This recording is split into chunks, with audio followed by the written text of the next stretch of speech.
All right. Sweet. Hello, everyone. Hello. We're Perfect. here vibing.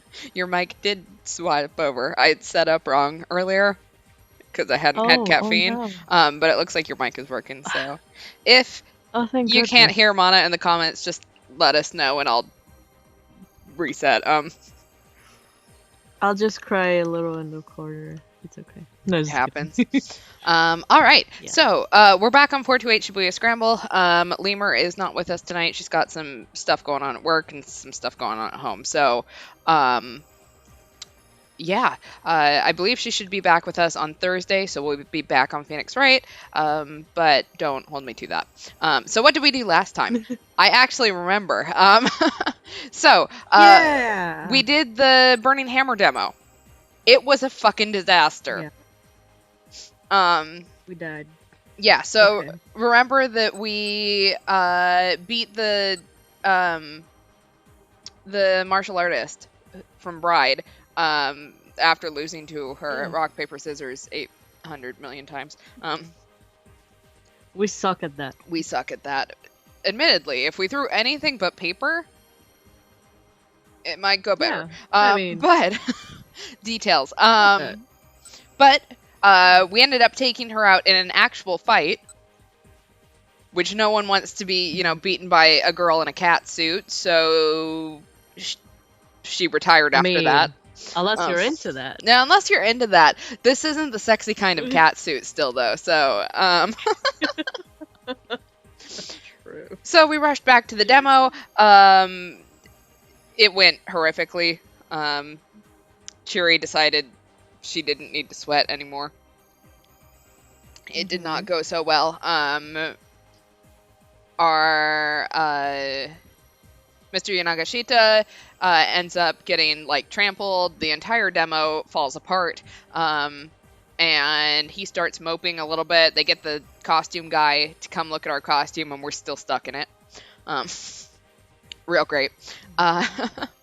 And as he's over there moping, we reveal to him that we have amnesia, so he needs to stop moping about himself. At least he remembers something. Right. And then he gave us the last of his money so that we could go buy the necklace that we think has something to do with us. So he's a real G. That we totally lied about, but wink wonk. Nah, we didn't lie about the network, about the necklace. No, but about having amnesia. I'm pretty sure she was making that up. No, we do have amnesia. Tama had, the whole reason why Tama, she can't remember anything prior to meeting up with Yanagashita. Oh. So she actually has amnesia. I thought that was made up. No, it's been a while since we did the first levels of these. No, she actually does have amnesia. She can't remember anything from before this morning. Then we got hit with a keep out when we went to go try to get the necklace. So the only thing left available to us was Achi. We had a little heart-to-heart with Hitomi.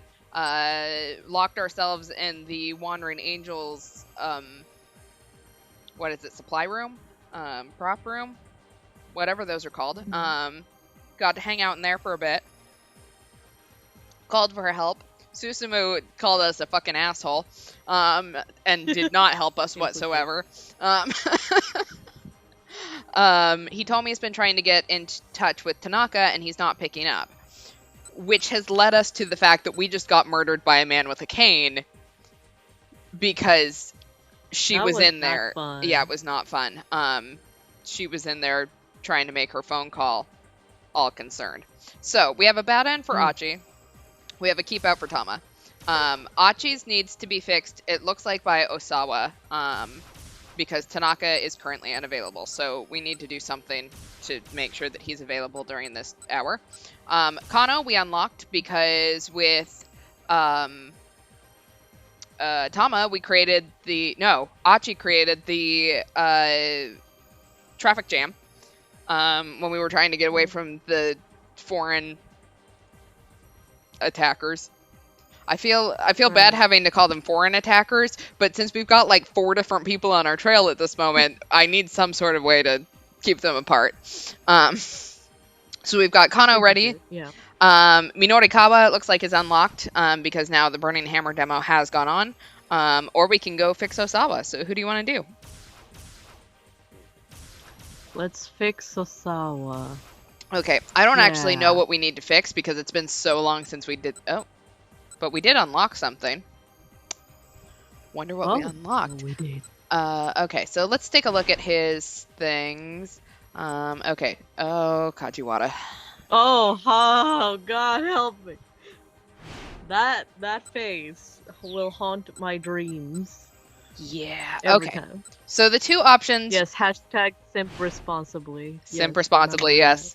Thank you. Thank you for bringing back our hashtag. Yeah, that's right. We found out that Yanagashita is in debt because he keeps betting on bride fights, which was a nice little touch. Okay, so let's take a look at what is happening here. We're cornered by Kajiwara. Is there anything about Tanaka in here?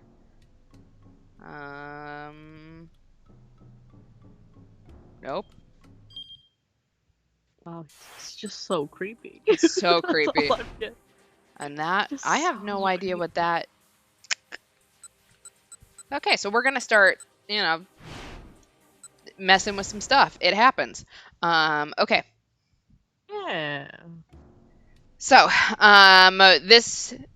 To catch you guys back up as to what happened here, we were trying to sneak out to go meet with our boss, which is our wife's father, and Kajiwara caught us. No.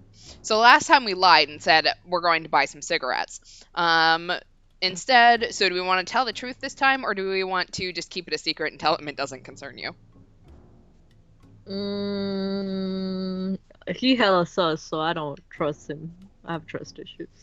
So just keep it a secret?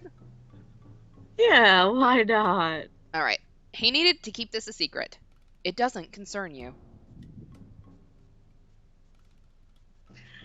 All right. The detective said, oh, God. I don't like having that in my ear. Yeah, might be. In that case, I have just one condition. Please take this with you. He produced something that looked like a small transceiver from inside his coat. What's this? Your new best friend. No, it's a bug tracker, sir. It'll keep in response to a nearby listening device. I don't need this. He pushed Kajiwara's hand aside and the bug tracker fell to the floor. Not the rubber duck. Not the rubber ducky. Oh. No. And, the Sesame Street people will have a fit. Mr. Osawa, you mustn't underestimate the lengths to which these kidnappers might go. For once, the detective's face was all seriousness. All right, fine. Osawa snatched up the device and headed out the door. Okay, I don't necessarily know that we changed anything there. But let's see. I will track how close you are to the cockroach boss fight in this round. Maybe. Nope. That didn't change it. So I guess we'll try telling the truth this time? I guess we'll be honest, I guess. We'll be honest. Alright, so let's tell the truth. He decided to tell the truth. Alright, I'll tell you, just leave me in peace. One of my colleagues is waiting for me outside. Who is it? I'm sorry, that's all I can say. Damn. Could you tell me a bit about what you'll be discussing? Kajiwara leaned in even closer. His eyes twinkled with suspicion. I like that. I can't share corporate secrets, detective. Like how you don't tell me anything about the state of your investigation. It goes both ways. It might have been childish reasoning, but it worked on Kajiwara. True. All right, The I won't be a detective little said. bitch. In that case, I have just one condition. Please take this with you. The bug tracker again? He produced something that looked I like a guess. small transceiver from his side. Okay, we're gonna. Yeah, we're I'll, just gonna yeet. yeah, we're just Bug, bug, not the bug, bug, bug. No, the duck. rubber Ah, ducky. poor You're the baby. one. You're the one for me, rubber ducky. Not It's entirely okay. sure I why he stand. has you in his pocket. It's a hot pocket. Mm, not that tasty, but. Okay. Well, nope, that didn't change it either. So the only other option What? we have is, I guess, that we'll change our decision.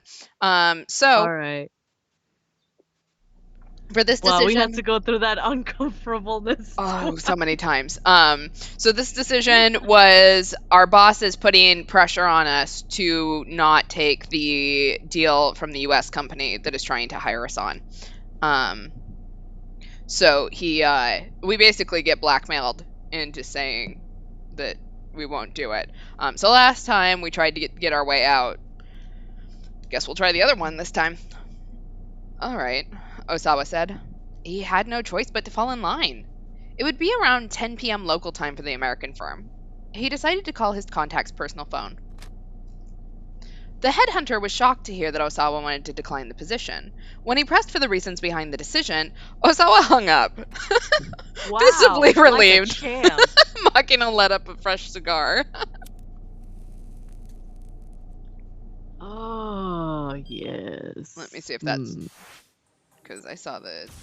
Well, that didn't change it either. I have no idea. Let me double check. Let's see. Damn, where did we go wrong? I do not know. So maybe we have to unlock something other than this. So I guess we'll finish up Osawa. Okay. Yeah. Since we're already halfway through his, and then we'll do whoever's next. Whee! Oh, that's right. Our bug tracker is going fucking crazy. Oh, yeah. And now we're hella sus. Yeah. Mr. Osawa, it's Kajiwara. Oh, perfect timing. Osawa hurried to let the detective into the study. The bug tracker is picking up signals. Oh? Yes, from all over the room. What do I do? Well, did you try talking to it? I mean, Mr. Osawa, have you please tried calm down. turning it on and off again? Turning it on and off again, right. If that were even possible right now. It feels like there must be 10, no, maybe 100 listening devices in here. Kajiwara didn't miss a beat. Let me be honest with you. That bug tracker is, All of a sudden, a different noise cut in over the bug tracker. Kajiwara here. Kano. Kajiwara's customary nonchalant expression vanished into a sudden seriousness. Damn, boy. Oh, sorry. Hold on. He continued. I can't really hear you with all this bug shit all over the place. I really apologize to our listeners who get to hear the sound of the bug tracker beeping constantly in the background. He headed out of the room, the phone clutched to his ear. If it makes it any better, I get to hear it too. So, Osawa was left to wonder what the detective had been about to tell him. The bug tracker was what? What the heck was going on? I hope it's not broken, because I will start laughing real hard. The sound wasn't stopping. Deciding that he better do something, Osawa took the bug tracker and checked behind his bookcase. Didn't seem like the signal was coming from back there. He proceeded to pull each and every one of the books off the shelf. Nothing. He checked the area around his computer. He scanned the monitor, the case, the power outlet, but he found nothing that could be a listening device anywhere. He found a small screwdriver and dismantled the mouse. The brown circuit board was lined with chips, but nothing appeared out of the ordinary. And still, the mechanical sound continued, mocking him. Just try to find it. Go ahead, look everywhere. Beep, beep, beep, beep, beep, beep, beep, beep. I will not terrorize you guys with all the beeping. Yeah. He was being ridiculed. The sound just wouldn't stop. And still, the time ticked past. Had it been 5 minutes? 10? Maybe more? He began to lose hope that he could find the listening devices, and even to stop caring. Instead, what if it's inside the rubber ducky? Yeah. Instead, he was overcome with the feeling that this room, which for years had been his sanctuary, had ceased to be his own. It was as if something other had intruded and laid claim to his personal space. Are you about to have another breakdown, man? Oh God, he's yeah. In his fevered mind, he began to hear the tracker's sound as a high-pitched laugh, an accursed, relentless noise, cruel and taunting, the mockery of the devil himself. Osawa hurled the bug tracker against the wall. Then he picked it up, only to smash it back onto the floor. Then he stomped on it ferociously. There was a satisfying snap, accompanied by the sensation of the thing being crushed underfoot. Take that, beepy thing. The noise stopped. Or, well, nice. It ought to have. Yet for some reason, the horrid noise kept sounding in Osawa's ears. It wasn't coming from the bug tracker at all. It was inside his own head, somewhere inescapable, echoing within his skull. No, the noise didn't stop. It only grew louder. Why? Why? Why? Osawa screamed. Why? Why was he being tormented like this? He couldn't take it anymore. He couldn't even think straight anymore. He felt his mind beginning to dissolve. Think we hit a bad end. Just a guess. Oh, no. All right, bad end. Number 34, brain freeze. The incessant beeping from the bug tracker wound up driving Osawa out of his mind. What Kajiwara was about to say just before he got that phone call was pretty crucial for Osawa to hear. Unfortunately, the call distracted him, and he left the room before he could finish his thought. Things could have gone differently, if only someone hadn't called Detective Kajiwara right then. Okay, so it sounds like we need Kano to fix that one. Kano, get your shit together! At least he's alive now. Alright, so Minorikawa or Kano? Kano, we need to get his life together. Him and Stanley. Yes. I told you the rubber duck was a bomb. Maybe. We don't know. We don't know. Save Kano. Save Kano. The car moved at a glacial pace towards the Prime Syndicate hangout. Oh, hey, look, it's my buddy, not Ryan Reynolds. Stanley pounded his fist on the steering wheel in frustration. They had no sooner set out. The traffic slowed to a standstill. Oh yeah, we caused the traffic jam. Because we caused the traffic jam. Despite the occasional lurch. Yay, we did it. It never crept above a crawl. I forgot why we needed that, but cool. Because if the traffic jam doesn't happen when they get to the hideout that they're going to, someone is still in there, and we both die. So we need to create some time. Yeah, good time. Mm-hmm. Right. Kano stewed in the passenger seat. The case was rapidly getting out of hand. I still got the bay to think about. I know. Damn. Oh, what a day. What a day, am I right, people? Now, he had to worry about the safety of both Maria and her sister Hitomi. Never mind the fact that Detective Tatano had also got me. Oof. It's a day. It's a day. There were too many unknowns, too many uncertainties. His unease was growing unbearable. But at least he had Stanley. Oh, what a man. Also, Tatano hasn't radioed in, and we can't reach him from our end either. Kuze's words kept echoing inside Kano's head. What could have caused Tatano to drop out of contact? Besides getting shot, but we're not going to talk about that. Someone had gone after Hitomi after Kano and the others were busy trailing their briefcase. Could Tatano have been? I didn't Google that, and I told you I was going to, but I didn't. I still don't know how to pronounce it. Oh, briefcase. It's briefcase. It's a briefcase. No, it can't be. Kano was sure Tano would have done whatever was necessary to keep Hitomi safe. Stanley broke the long silence. What's on your mind? Still thinking about that call from Kuze? Kano didn't answer. Look, if you're worrying about that other detective, the guy couldn't even protect one girl. Stanley continued. Not exactly a ringing endorsement.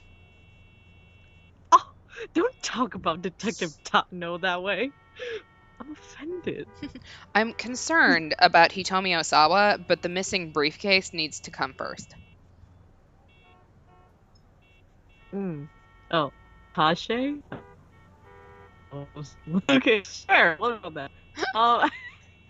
It's a briefcase. Anyway, it's a briefcase. Stanley's expression remained stone cold. Kano flashed him a sidelong glare, then went back to staring out the window. A moment later, a flurry of emotion in a nearby alley caught his eye. Oh shit. With a start, he recognized Sasayama! Sasayama! Oh. Our cosplay detective! What up, baby? His fellow detective was caught up in an altercation with a man in dark clothes. Kano sprang into action, his body moving almost before his mind registered the situation. Sasayama! Flinging the door open, he leapt out of the car. Hey, wait! Say the bay. Of course. No, you can't tell me what to do, Ryan Reynolds. But Kano was already sprinting towards the fight. Ooh. Big oof. The other man knocked Sasayama onto a pile of garbage. Where it belonged now. As Sasayama struggled to get back to his feet, his opponent looked down at him with a triumphant sneer. Kano finally got a good look at the man, and his eyes flashed with recognition. Wow, I'm great at this today. It was Perp who'd first taken the briefcase back at the Scramble. Tariq Al-Kadawan. This guy that we hate. You! Kano growled. He sped like a bullet to tackle Al-Karawan around the legs, but Al-Karawan nimbly stepped aside. Oh, like a champ, damn. Anyway, Kano's arms closed on nothing but air. Oh, air hug. Oh, that looks painful. Oh shit, no. Are we gonna die again? I think we're about to get our ass handed to us at the very least. Right, at the same moment, Al-Karawan definitely wrapped an arm around Kano's neck. No, my beautiful neck! Kano felt a vice-like pressure on his carotid artery. Carotid. It's a move known as the French choke sleeper hold. Constricting the carotid artery stops blood flow to the brain, causing the opponent to lose consciousness. Also known as a guillotine choke. Oh. See, I didn't know that. Okay. Thanks. Game? I don't know. I'm like, Bay? I don't know what to say. His consciousness quickly began to slip away. Oh, no, you don't. Oh, wait, that's you. That him? That's you. Right. Okay. Oh, no, you don't, you bastard! He snarled. Lowering his center of gravity, he got hold of Al-Karawan's legs and used his shoulder as a fulcrum against it. Self-defense. Always learn your self-defense, kids. Despite his arm still crushing his neck, Kano managed to lift his opponent high into the air. Woo! Oh, we strong! Damn! We strong, baby! Oh, damn! Look at him! Anyway, he continued the movement to heave Al-Karawan up and over himself, slamming him upside down onto the heap of trash. That must have hurt, because look at what trash that is. Yeah. It's like electronics and shit. Like, damn. Ooh, Kano. Stanley strolled up to the aftermath of the struggle. He did nothing. Well? Tuxedo mask. Well, you've got the brawn part down. He said. Need some work on the brains. Right. Al-Karawan was sprawled out on top of the mound of refuse. He'd been knocked out. Oh, refuse. Yeah, that one. He'd been out cold. Refuse. I was like, refuse? I'm like, what? Sasayama coughed and sputtered. No, my baby! Oops. Kana went to help him to his feet, but Stanley, yeah, he was there and stuff. Yeah. Something between the... What are you doing? Stanley asked. Helping Sasayama? What does it look like? We need to apprehend Alcarawan first. He's not even conscious. Sasayama can come first. Pushed Stanley aside and crashed down alongside his partner. Aww. He's like bros before hoes. Bros before hoes. Or in this Slapped case, Stanley. bros before criminals. Yeah! Are you alright? He asked. Yeah. Sasayama groaned. You bailing me out, though? Can't let the missus know about that. Mom's the word, Kono said. Look, bros before hoes. He slipped an arm, right? I felt that. He slipped an arm underneath Sasayama and helped him to his feet. I'm pretty sure Stanley's the mistress in this relationship, let's be honest. I managed to find I managed to find the guy who had the briefcase. Sasayama said. But when I tried to arrest him, this fella came out of nowhere and attacked me. He flashed Alcarawan a nasty look. So here we go again, disobeying direct orders. Stanley huffed. What's the deal with Japanese police anyway? He shook his head in exasperation. Okay, babysitter. Anyway, Sasayama gave Kano a puzzled look, jerking his thumb at the American. Who's this guy? It's my babysitter. But, okay, it's a long story, Kano said. He filled Sasayama in on the situation. Enough chit-chat. Hurry up and cuff this guy. Stanley said. Doesn't he have handcuffs too? Like, he's part of the embassy. He doesn't have any jurisdiction. Oh shit, you're right. Anyway, yes, law bros before crime hoes. I felt that. Kano knelt down by Alcarawan's unconscious body, flipped him over, and proceeded to cuff his hands behind his back. Oh wow, look at that sick-ass tattoo. I know. Kano paused. Alcarawan's sleeve had slid back from his wrist. What's this? Well, bitch, that would be an arm. Some art? It's an arm! Oh wow, look at that. It's like, wow. Okay, the unconscious man had a tattoo of a two-headed scorpion on his left forearm. Because he was an edgy emo kid. No. Stanley strode over. You find something? Yes. Yes? I think this guy might be the ringleader. Seeing the image had reminded Kano of something he'd heard back at headquarters, that the head of the foreign syndicate had a scorpion tattoo. He relayed his information to Stanley. I see.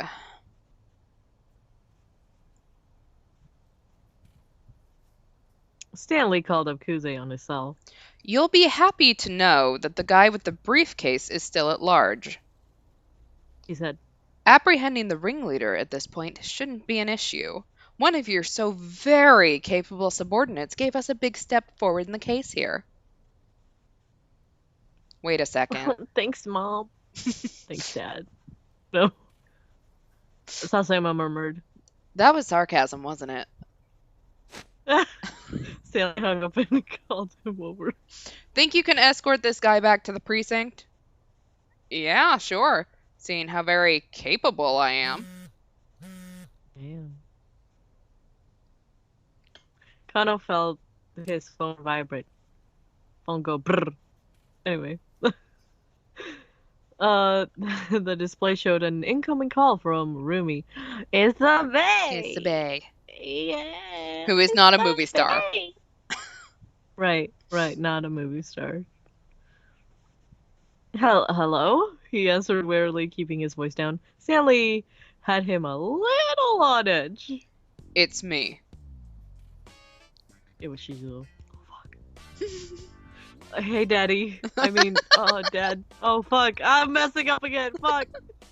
Ah! Damn it! Kano thought he did not have time for this right now. But if he had just hung up, he might be in even deeper hot water. I kind of don't want to die today, so... All right. Kano. So are we going to hung up? Are we going to hang up the phone, or are we going to listen to this man on the phone? Well, how daring do we feel? We avoided him once, and it didn't go well, so let's not do that. So let's listen to what he has to say? Sure. I mean, the guy is on handcuffs, so what's he gonna do? None. Sasayama is just looking back at us, just judging us hard. Oh yeah. Kano decided he better listen to what the old man had to say. Hello, sir. I'm afraid I'm not really at liberty to take personal call right now, even if it is from my father-in-law. He did his best to sound apologetic. I'm not your father-in-law. Damn it. Not with that attitude. I mean, yes, of course. Sorry, sir. He bowed his head reflexively, feeling like an idiot. You really don't give a damn about keeping me waiting like this, do you? Sir, I swear to you, I feel terrible. Please, I just... Flustered, he took a deep breath and recomposed himself. I promise you, sir. I promise I'll be there if you can just wait a little while. Don't make promises you can't keep. Oh, Shizuo barking rebuke made Kano break out into a sweat. I'm sweating here, man. You think I'm gonna let you off the hook just because you're working a case? This is exactly why I don't want my daughter with some detective. Great. Another angry tirade. Tirade, I think. Tirade? Yeah! Close enough! But I didn't... but didn't you used to be a detective, sir? Kano muttered. You watch yourself, you little brat. It's not enough that you keep calling me your father-in-law. Now you have to bring that up? Shit. Maybe? But evidently Kano had touched a raw nerve. Ever have a dentist hit a nerve while drilling a tooth? That's where this expression comes from. Oh. It seemed like anything he had said only made matters worse. Well, you're not off the hook. Oh, Shizuo continued. I am never letting my daughter marry the likes of you. No. Kano, I will marry your daughter. That is a threat. Sir, the alternate timeline where I knock up your daughter and become a farmer was one of the bad endings. I am no longer of making you happy. Same. Look, we were a happy potato farmer. What happened to... Right. We were happy amongst the potatoes, and now this. His fury hitting its crescendo, Shizu promptly hung up. Damn it. Well, there goes my dreams. Coming true. Why on earth did Shizuo hold such intense malice towards police detectives when he'd been one himself? It's called hypocrisy! Anyway, Kano had become a detective for Rui's sake in the first place, and now it was the biggest thing holding him back. Hey, come on, let's go. Okay. Stanley! Alright, Stanley's voice snapped Kano out of his daze. Grimly, he followed the American back to the car. They make Stanley so unlikable at this beginning, but quite honestly, I do like him. If only because of his nice sarcasm. Right. He's so good to us. Totally. Yet again, Stanley was thumping the steering wheel in frustration. Traffic hadn't let up one bit. It was starting to look like they might never make it to the foreign syndicate group. Kano caught sight of the girl in a hoodie, weaving her way back between stopped cars on foot. Yeah. The girl in the hoodie is Miku Morita. That's her. She was a fighter at the Oh? cosplay fighting pub Ride, but just decided to retire after losing to Tama the cat in a street fight. She's thinking about what to do with herself now. Oh yeah, we saw that. Hmm. Excuse me, miss? Did something happen? Huh? What do you mean? With the road, I mean. What's with all that traffic? Oh, right. Apparently there was some big accident over by the train station. That's probably what's causing it. Really? Yeah, I don't think you guys are going to be going anywhere for a little while. Damn it. She smiled and went on her way. Wow, this hooded girl looks like she'd be really good at rock, paper, scissors. But that's just an observation. Stanley gave the steering wheel another punch. Well, I What guess they did say this wasn't just some typical ransom case. muttered. Kano saw an opportunity. Ooh. You want to reenact Tokyo Drift? No. Yeah. If they're not after the money, then what are they after? Stanley kept his eyes forward, acting as if he hadn't heard. Look, Kano said, I can't help you if you keep keeping me out of the loop. After a few moments of thought, Stanley replied with a single monosyllable. I almost said monosyllable and I was about to die. Drugs. What? Maria's father, Kenji Osawa. I assume you're aware he works for Okoshi Pharmaceutical?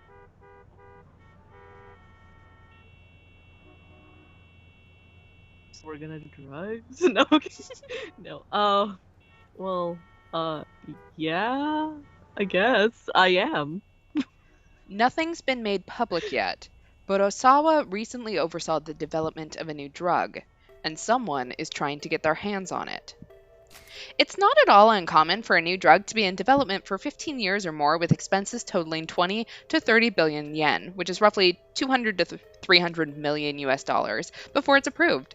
Worldwide demand and sensational profits can be expected if a groundbreaking medicine is developed. Nonetheless, pharmaceutical companies are often under major pressure due to the tremendous costs of labor and equipment.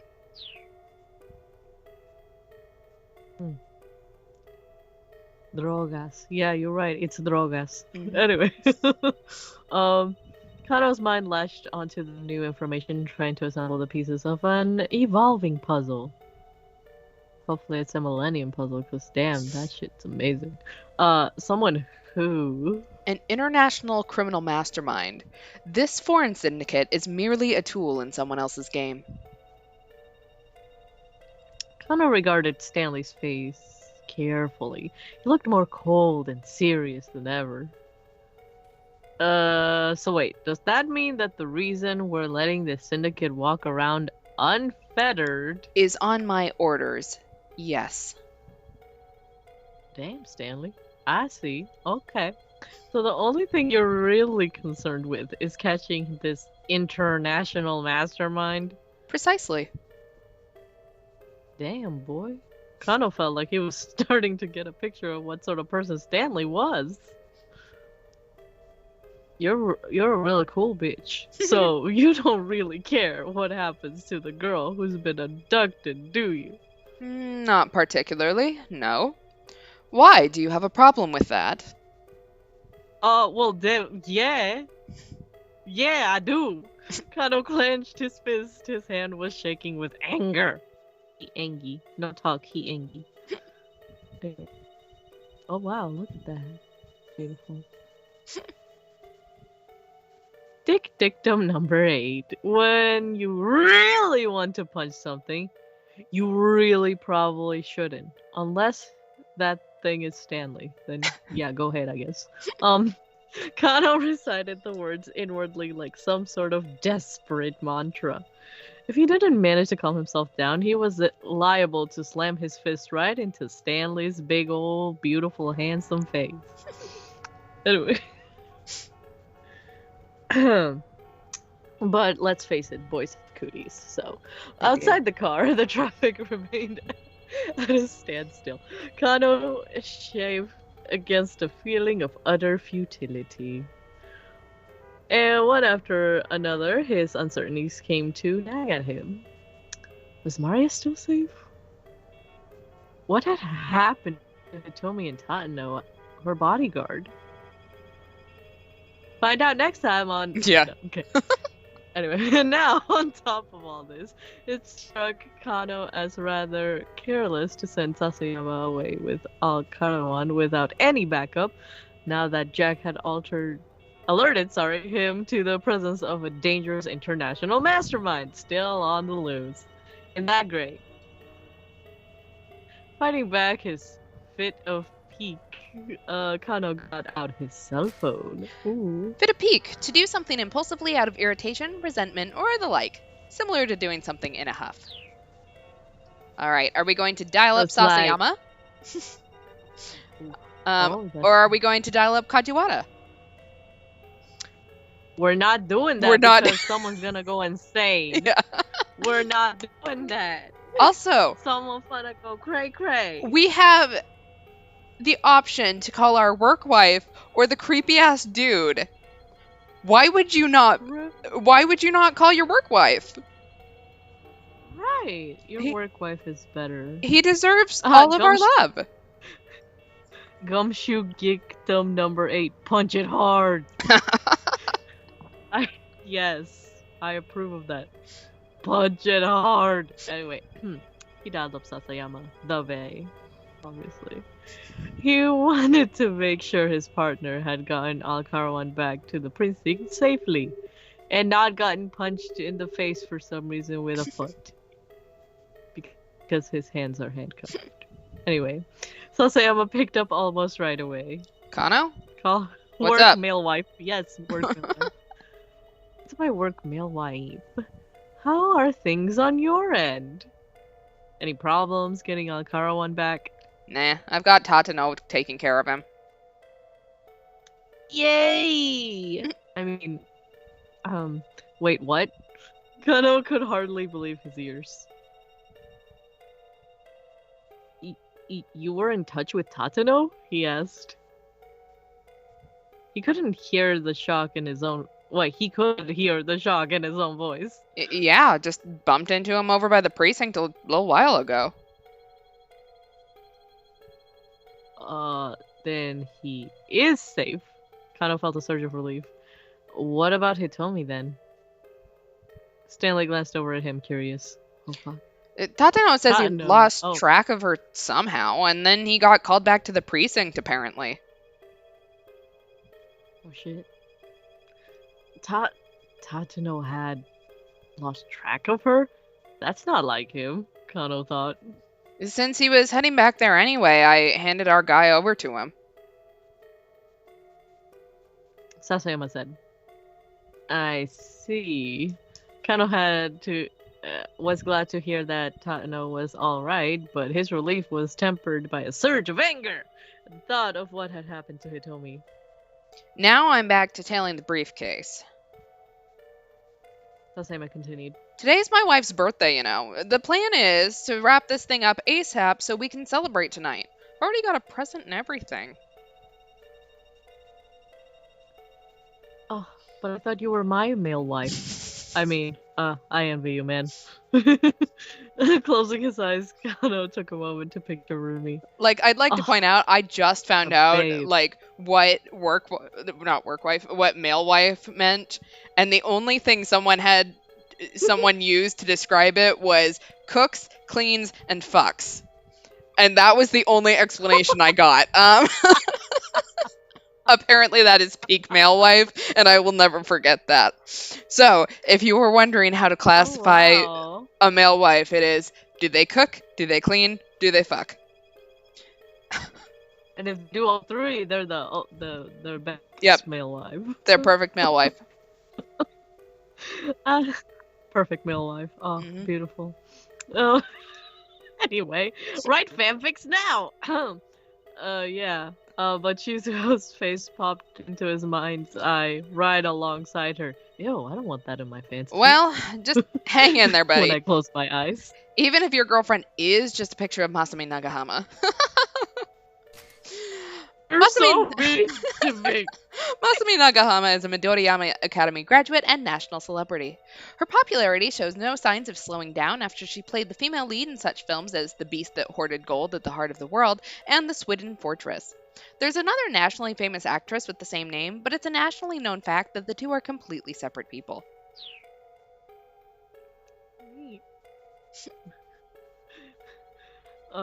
Let's see. Our work has another wife besides us.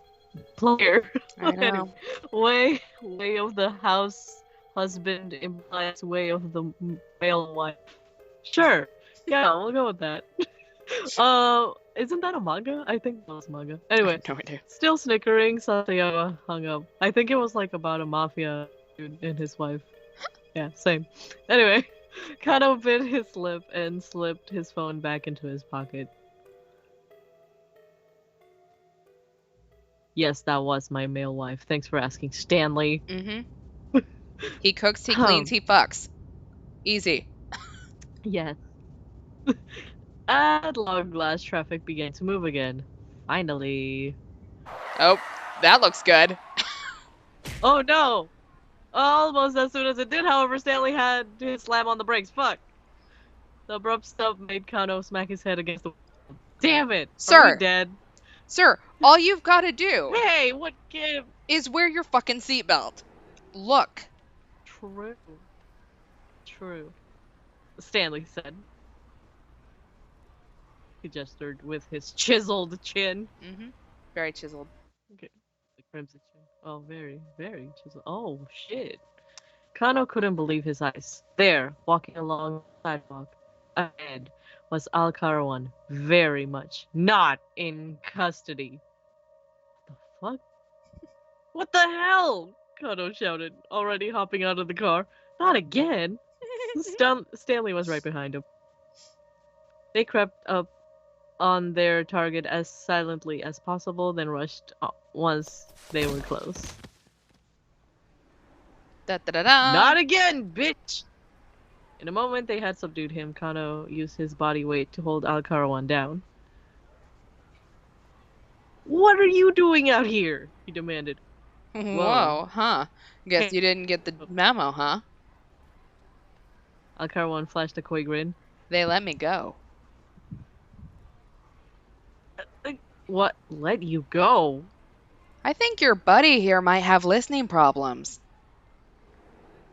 Al-Karawan said to Stanley. I'm a free man. No, you're worth a lot of money, actually. Kano turned and glared at Stanley. What is he talking about? No idea. First things first, get this guy back to the precinct.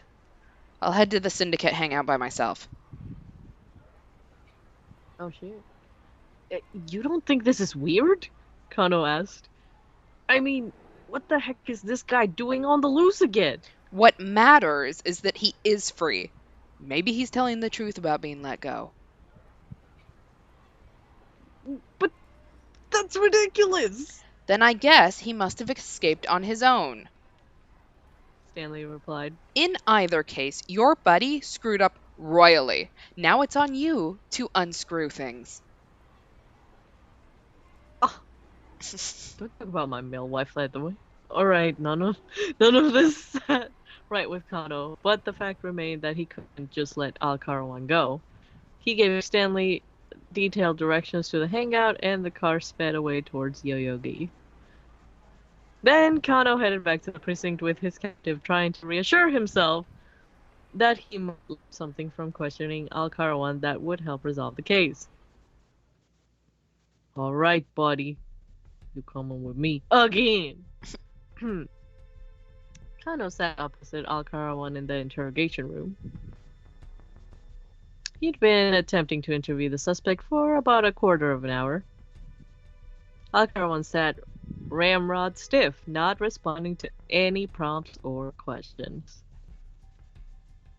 What time is it right now? He asked.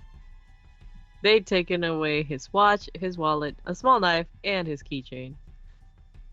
I hope it was a cool keychain. Anyway, this was the third time he'd know the time. Why are you so concerned with what time it is? Kano asked. Alcarwan gave no reply. Of course he didn't. He's a little bitch. Are you waiting on something? Again, the suspect was staunchly silent. That's a word. Okay, Kano wasn't sure what to make of this, but he took a look at his watch. I'll tell you. It's time to duel. No, it's time. It's around 2 o'clock, he said. What time exactly? It's 2:18. 2:18 in how many seconds? Look, just cut the crap. Kano grabbed the prisoner by the collar. What the hell are you people after? Alcarwan merely repeated his question.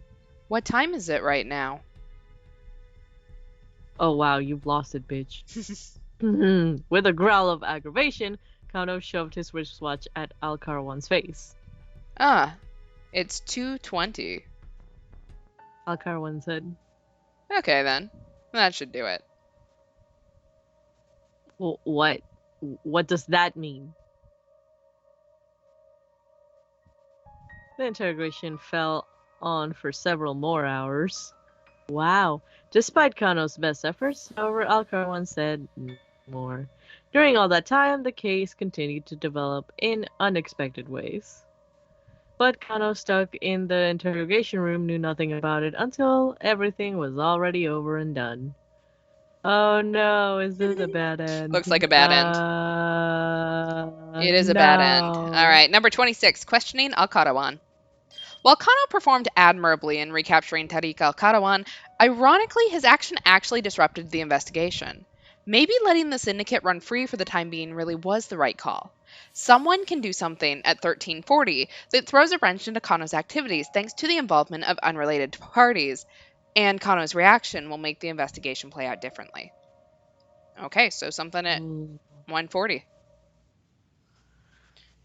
Let's go! Let's see if Kano, you need something. I'm here to do the good cop, bad cop roleplay. Yeah, really? Ooh, sexy. Yes, me and my male wife just doing good cop, bad cop. Hot. Okay. Okay, so Osawa has now gotten back to his stuff. Nice. Let's see. He has something at... Let's see. Is this 1340? I'm trying to figure out where... Okay, so that's 1340 for you. Must be Tama that can do it. Oh, but Achi's back up. Oh. Okay. Oh yeah, Achi! So we can do Achi or Minorikawa. Looks like. Let's save our baby boy. Alright. Baby boy, baby.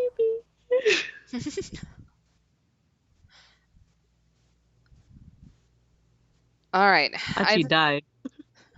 Not if we can help it. Not if we can help it. Alright, I think we've laid low long enough, Achi said at last. I think we should be on our way. He was about to get to his feet when he heard voices outside the storeroom again. Voices. Yikes! That was pretty careless of us. Yeah, we definitely gotta watch it. The theater guys from earlier had returned, and they sounded a bit panicked. Remember, one of them has a cough because he slept naked. I still do not know what the... Hot. I don't know, man. Yeah. Her folks have been messing with the storeroom a bunch recently. Yeah, huh?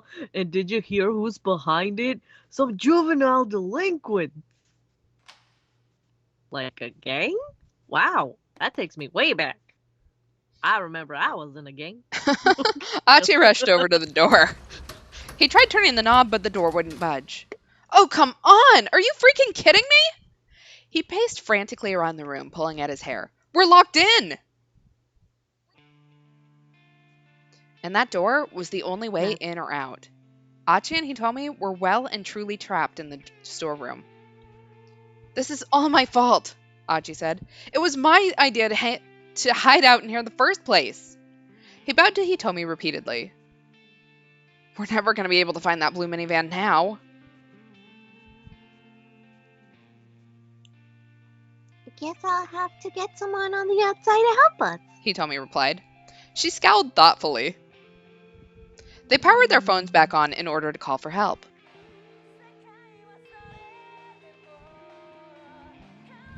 Yes, Mad on Guard dared him to sleep nude. Yes. There we go. Oh! Hitomi chirped. Oh! That's me! She took a look at the LCD display. Me.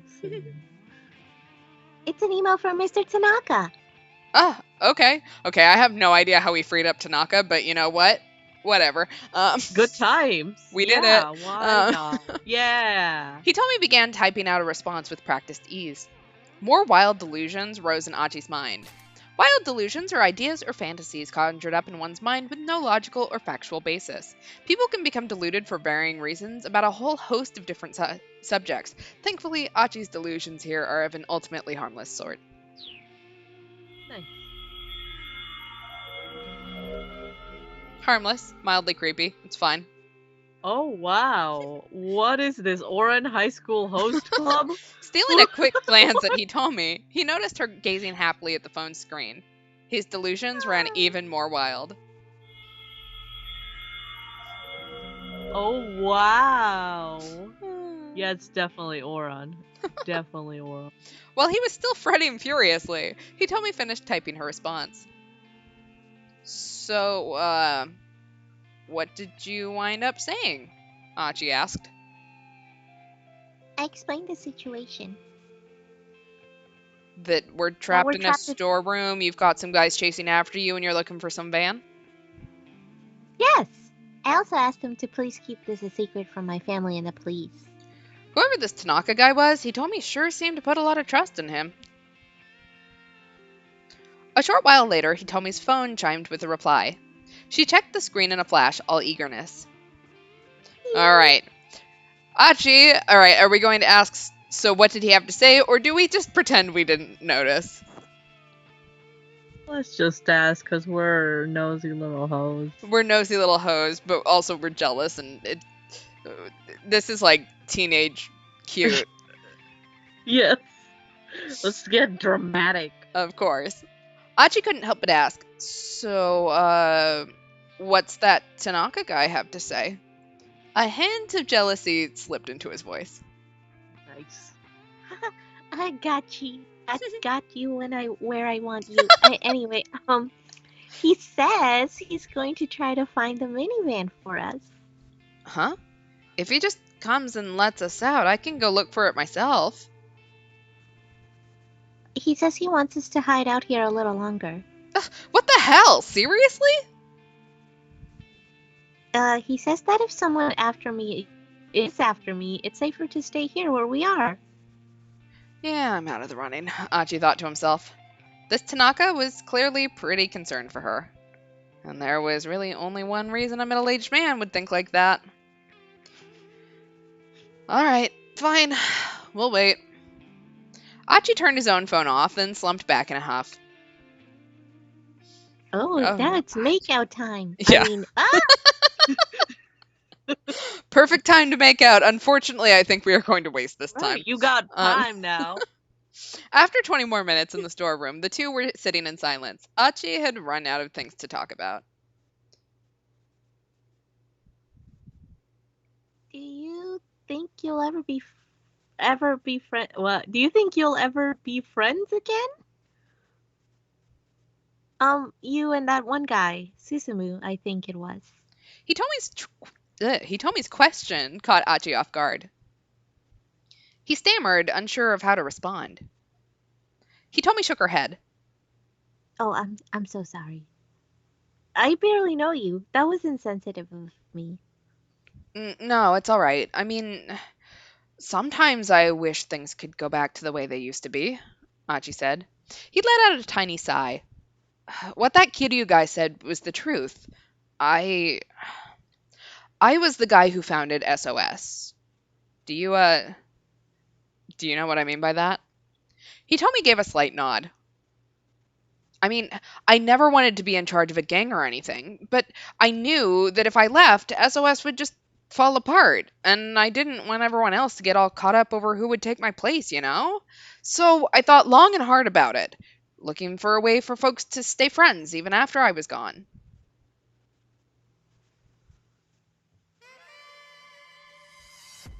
The loud voice echoed through the pool hall that served at SOS HQ. A pool hall is an establishment for playing pool, more formally known as pocket billiards. This particular place is a pool bar serving alcohol. The standard pool table is rectangular in shape, sports 6 pockets, 4 in the corners and 1 in the middle of each long side, and supports multiple games including 9-ball, 8-ball, and rotation. There are also tables without pockets. This style is known as carom billiards.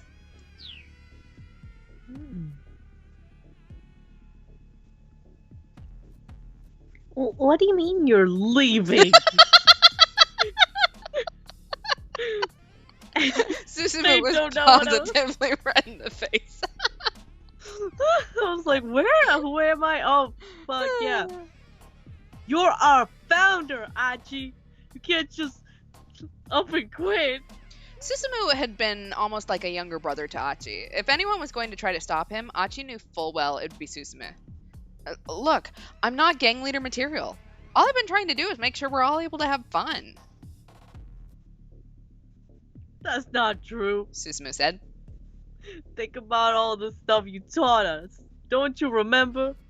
Every man gets to make one request in his life that cannot be denied. Those are your words, Achi. Did I say that? It's the heaviest thing you ever said. Then, to Achi's consternation, Susumu got down on his hands and knees. Please don't leave. Without you, SOS is nothing. Achi could feel his conviction waver.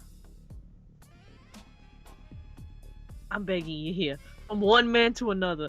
This is my one request. Susumu, I'm sorry. Achi could barely croak out the words. I'm leaving you in charge. You can't! Susumu pleaded. Oh, please don't say that. Achi turned his back to him in silence. Please, why won't you listen? I can't possibly beg any harder than this. Except maybe kissing your shoes. Yeah, please don't. Enough with all this request nonsense. Achi grimaced. What? Look at you, down on your hands and knees like that. Pathetic. Pathetic ultimately stems from the Greek word pathetikos, meaning subject to feeling or capable of emotion. Over time, the meaning changed to signify exciting the passions, and later on to the more modern sense of arousing one's pity. Achi spoke as harshly as he could, fighting to mask his true feelings. I'm fed up with you. All of you! With each word out of his mouth, Achi could feel his own heart breaking. But if he could make the others hate him, at least it would give SOS a reason to stay together. How could you say that? Don't you try and pull that crap.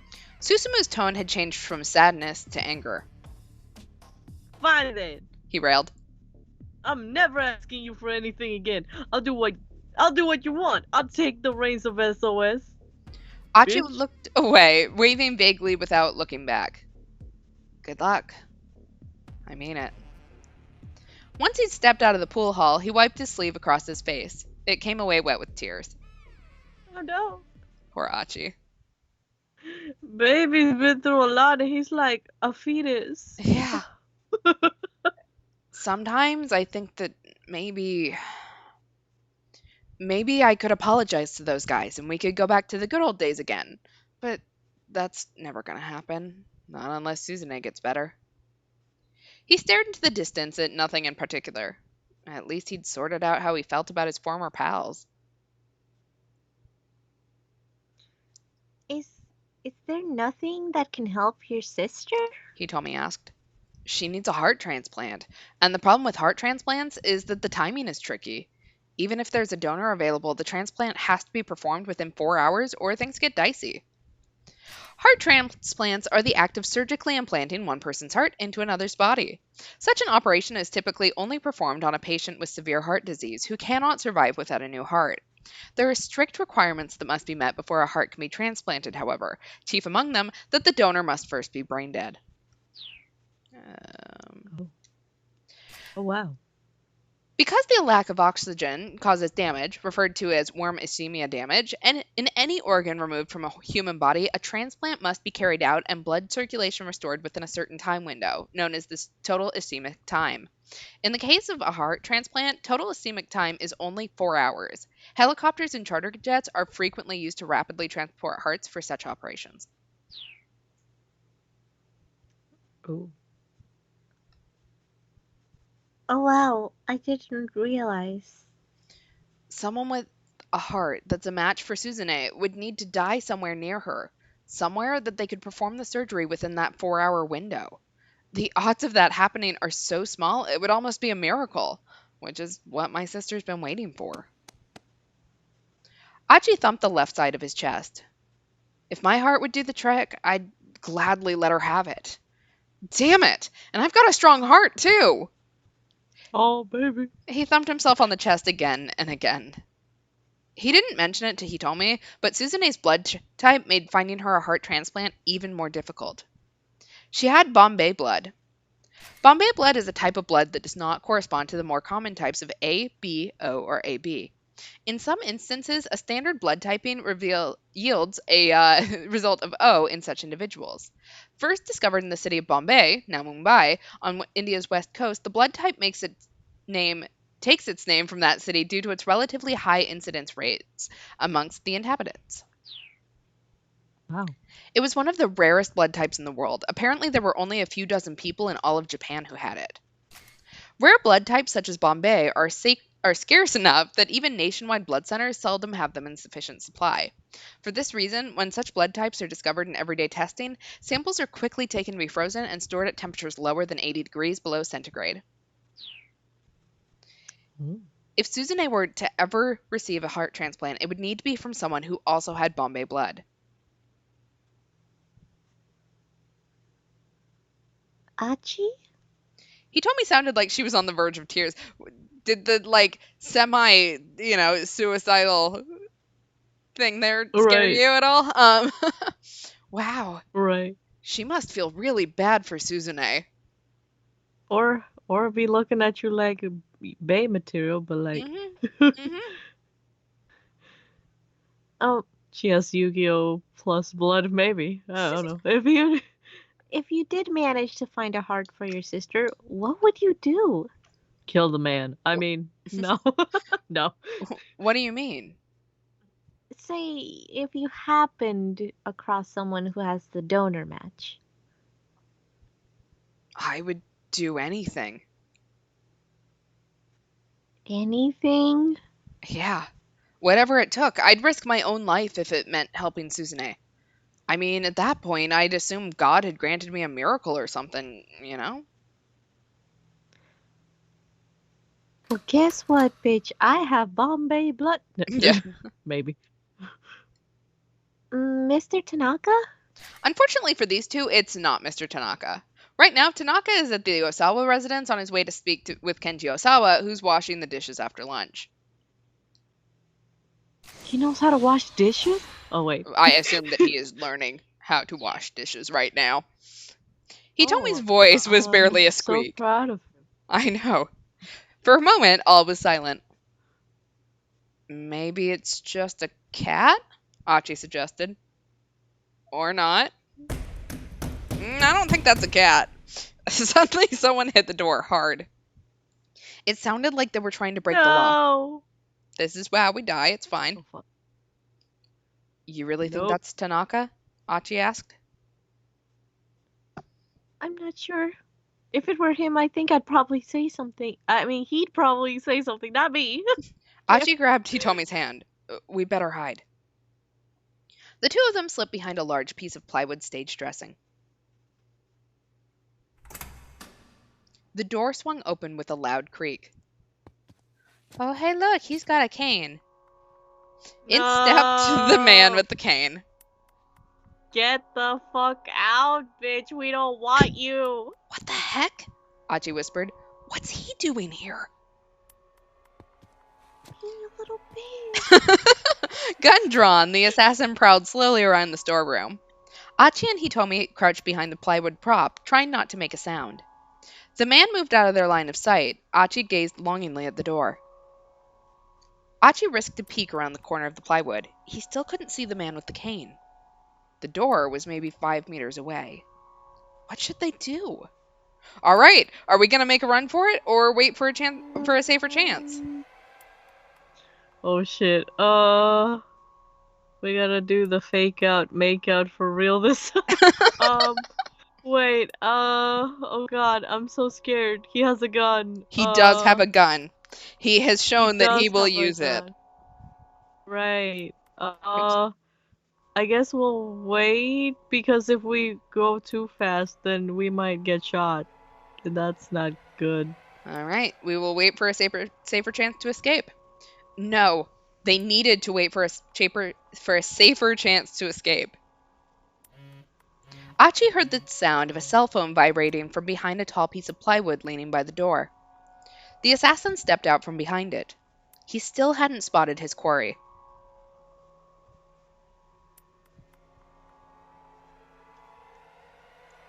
I'm sure it's this place. His voice was low and confident. Uh-oh. Did he have friends? If he doesn't, we can make fun of him for not having friends. And that's going to allow us to get away, obviously. Yes. Still clutching his phone, the assassin wandered deeper into the storeroom. Achi and Hitomi took the opportunity to slip out the door. We made it! Yeah, for patience. Yay! They ran through the alleyways back toward the main road. Uh-oh. Fuck. Before they reached it, however, they suddenly found their path cut off by one of the foreigners who'd chased them earlier. The accomplice of the man with the pipe. We have too many people after us, goddammit. No, he's got a knife. He's got a knife. He stood waiting for them, holding a knife in one hand. Out of the frying pan and into the fire. If they turned back, Achi knew the man with the cane might catch up with them, and he had a gun. Achi slipped off his sleeveless jacket and wrapped it around his left arm. He was going to have to use his left arm to guard against the knife while punching with his right hand. He clenched his fist and braced himself. And then suddenly, he froze. Huh? A small, dark silhouette dropped from somewhere up above.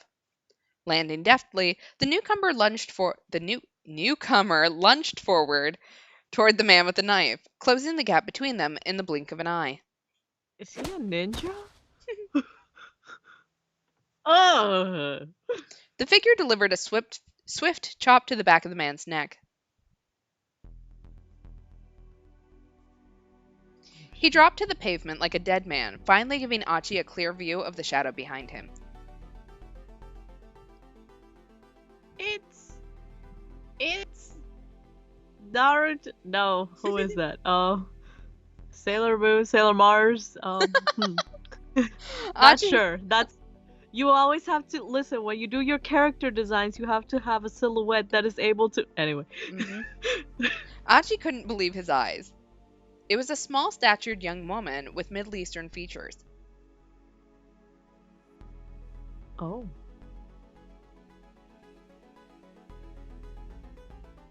Is it? He told me let out a little gasp. El gasp. Kanan? Who's Kanan? Well, we have hit there to be continued. Continued. All right, and we are going to end there for tonight then. So, we made some pretty good progress tonight. Yes. Just, unfortunately, who knows when the next time we will come back to this. So, next stream is Thursday. The girl who got her own anime spin-off.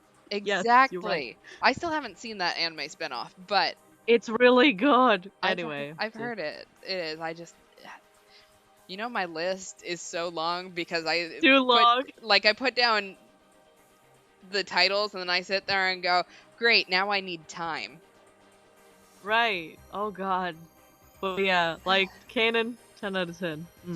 Anyway. Well, now you know how she gets introduced in this. So yeah, next stream is Thursday, normal time. I think Lemur should be back, so we'll be back on Phoenix Wright. We've been talking a little bit about what to do. I think we're going to take a small break between the end of this case and the next Phoenix Wright game because we're moving into the third game. So I've opened it to Mana and Lemur, but I will also ask you guys if you have anything that you would like to see us play. Let us know. I'm hoping I don't want anything too long. Thinking like 10 hours max of gameplay. A short game. Yeah. Think of a short game. Yeah. So tell think us of thing. Yeah. Sort of start your thinking. We've still got quite a bit on that case, so you can take whatever time you need to. But yeah, I do not know when the next time we'll be back on 428 Shibuya Scramble is, but it'll be at some point. I don't know if some point in life. Like every time we do this, I sit there and go, we should just add another day to stream and then finish this up. But then I sit there and go, but that's another day of streaming. That's some move. And while I really like doing this, like it is an hour and a half of my day that I can't do other things during. Some days 24 hours is not enough. So yeah, if you guys want to start thinking about that, just let me know, and we can see what's going on. You can tag me on Twitter. You can, whatever. And yeah, so we will see you guys on Thursday, and have a good 2 days, everyone. Have a good night. Yes. Also, Justin, thank you for voting for Realize, because that's what won, and now Maya and Edgeworth are gonna sing! So keep an eye out for that, too. Alright, now we can say goodnight. Good night, everyone! Bye!